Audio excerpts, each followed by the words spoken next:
Nos proches ne meurent jamais d'Alison Dubois.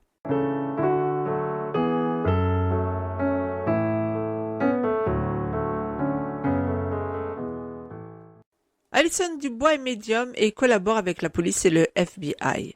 Ses visions et ses rêves aident à résoudre des crimes et à retrouver des personnes disparues. À quoi ressemble la vie d'une médium, profiler, mère de famille et mariée? Comment accepter et canaliser ses visions? Dans Nos proches ne meurent jamais, Alison Dubois répond à toutes ces questions avec compassion et sincérité. Elle nous raconte sa véritable histoire, depuis sa première communication avec l'au-delà quand elle avait 6 ans, jusqu'à sa participation aux enquêtes criminelles. Alison Dubois n'est pas qu'un personnage de série télévisée. C'est avant tout une personne qui a découvert son don de médium dès sa plus tendre enfance. Après une première partie de vie en tant que stagiaire au bureau du procureur, elle a développé celui-ci pour le mettre au service de la justice et aider la police ainsi que le FBI dans certaines affaires criminelles.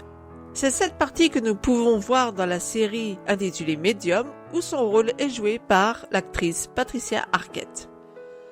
Dans son ouvrage Nos proches ne meurent jamais, c'est un peu un état des lieux qu'elle nous propose. D'une part, elle nous fait partager son quotidien, que ce soit avec sa famille ou au travers d'enquêtes pour lesquelles elle a eu un rôle à jouer. Ensuite, Alison Dubois s'adresse aux parents qui pourraient avoir des difficultés à approcher les dons de leurs enfants. Puis elle nous narre, au début de quelques pages, ses expériences avec les morts. Car les morts sont avec nous, près de nous.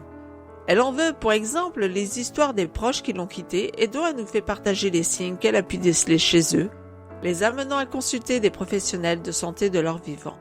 Ce sont aussi des consultations dont elle nous livre la teneur. Il y a également ces séances avec le professeur Schwartz de l'Université d'Arizona qui l'a mise à l'épreuve, de ses facultés parapsychiques au travers de plusieurs tests, dont une séance avec Deepak Chopra. En conclusion, ce livre a un titre un peu trompeur sur le contenu. Il s'agit plutôt d'un état des lieux matiné d'instants biographiques et de conseils. Intéressant, il se lit facilement et trouvera sa place dans l'étagère de ceux dont le sujet sur l'après-mort et la médiumnité intéresse. J'ai mis à ce livre la note de 4 sur 5. Si vous avez aimé cette chronique, n'oubliez pas de mettre un pouce vers le haut, de partager sur les réseaux sociaux afin de nous faire connaître et de vous abonner à notre chaîne si ça n'est déjà fait. Et je vous dis à très bientôt pour une nouvelle lecture sur audétourdunlivre.com.